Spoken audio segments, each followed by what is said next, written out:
Hello po, magandang tanghali para sa inyong lahat at welcome sa ating Midday Boost program. Ngayon pong araw ng Friday. And ngayong weekend po, we are going to celebrate na yung Holy Week. This coming Sunday particularly ay sineselebrate natin itong Palm Sunday. So pwede nyo pong i-invite yung family members ninyo, friends. Madalas yan yung time na pumupunta yung mga tao sa church. So, you can encourage them to come along. Okay? And sa starting ng Holy Week nating ito, na magsisimula this coming Sunday na nga, marami tayong gagawing event. Isa na dito yung may family at the foot of the cross ng Friday. And then sa Sunday naman yung Sunday of Revival, which is yung distribution natin ng blessed oil mula sa Holy Land. And talking about itong blessed oil, about sa Holy Land, about sa event natin, may family at the foot of the cross. Ang cross ay simbolo ng tagumpay. At gusto natin na ma-share yung tagumpay na ito, especially with our loved ones, with our family.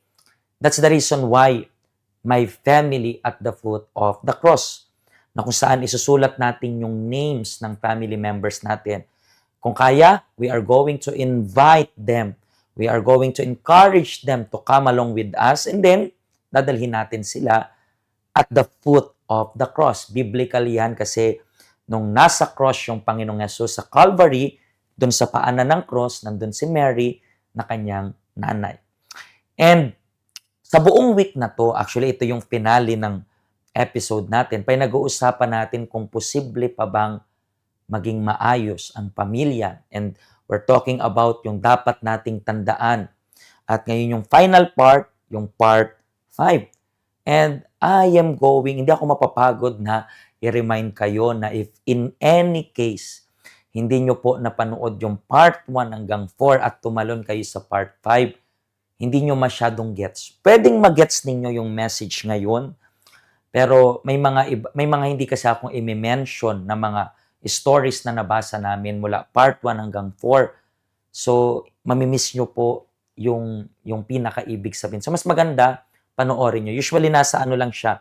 Medyo matagal yung program per episode this week. Nasa almost 14 to 15 minutes. Pero, worth it naman para mas maintindihan ninyo.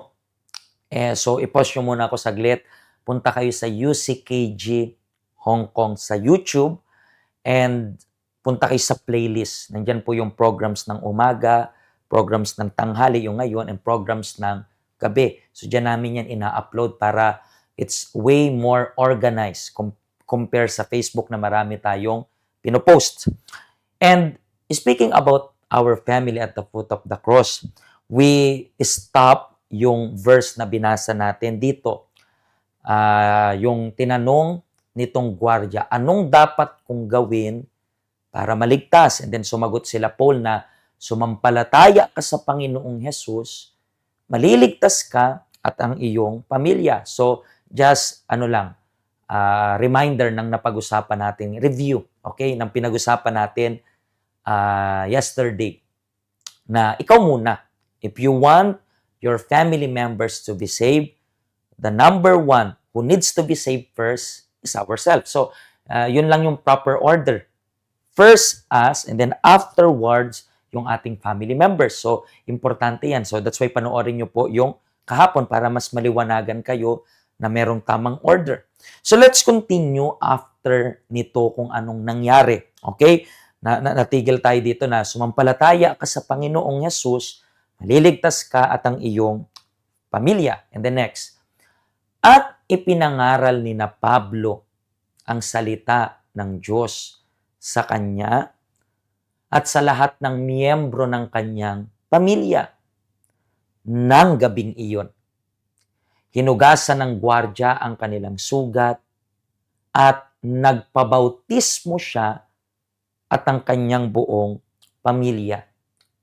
Pagkatapos, isinama niya sina Pablo sa kanyang bahay at pinakain.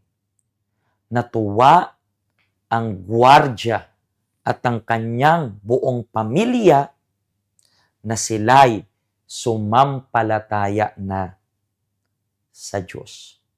Wow. And tapos na yung series natin ng buong week na to. Pero this time, bago natin matapos, alam nyo po ba kung ano yung the best way if you really want to pray para sa family ninyo? Ang the best way kung gusto nyong ipag-pray yung family ninyo is ganito. Panginoon, hindi ko alam kung paano, pero ang gusto ko, makilala ka ng pamilya ko. Yan po yung tandaan natin for today. Tingnan ninyo po, magbabago lang ang kapamilya kapag nakilala nila ang Diyos.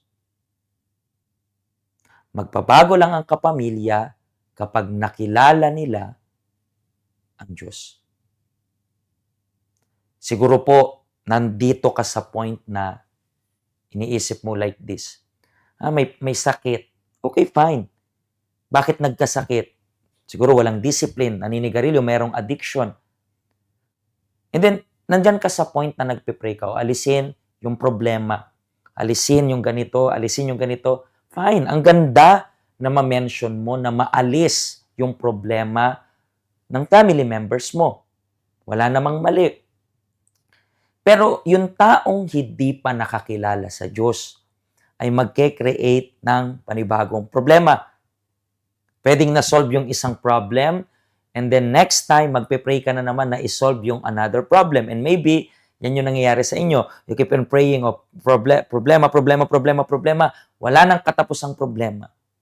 Pero kapag nakilala nila yung Diyos, mga kaibigan, menos sila sa magiging sakit mo sa ulo. Hindi ko sinasabing hindi sila magkakaroon ng problema. Pwede silang magkaroon ng problema pa rin. Kasi hindi naman pinangako ng Diyos na meron tayong smooth na buhay.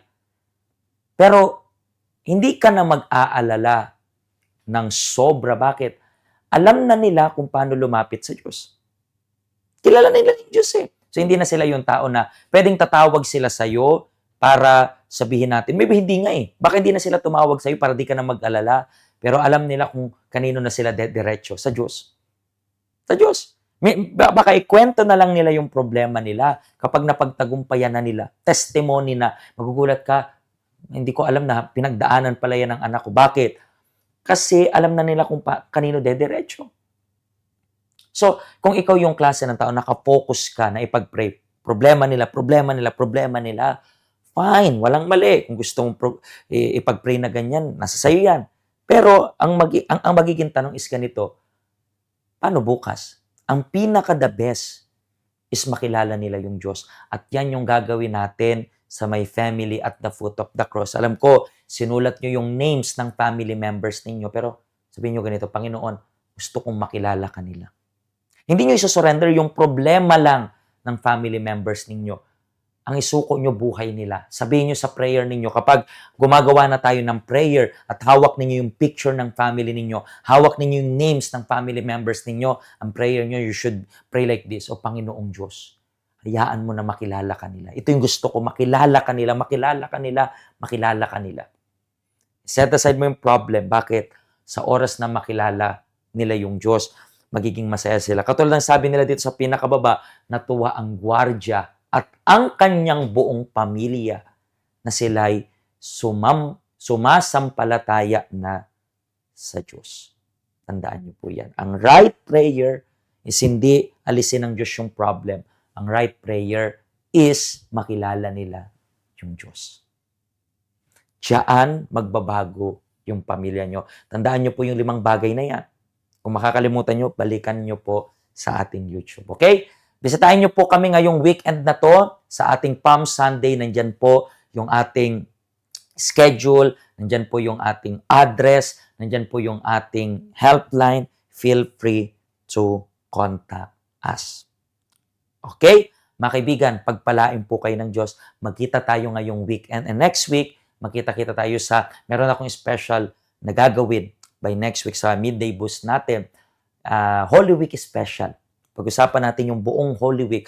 Ano nangyari sa Monday, ano nangyari sa Tuesday, ano nangyari. So subaybayan ninyo kung yung magiging program natin by next week. Okay? Pagpalain po kayo ng Diyos. Mag-ingat kayo. Bye-bye.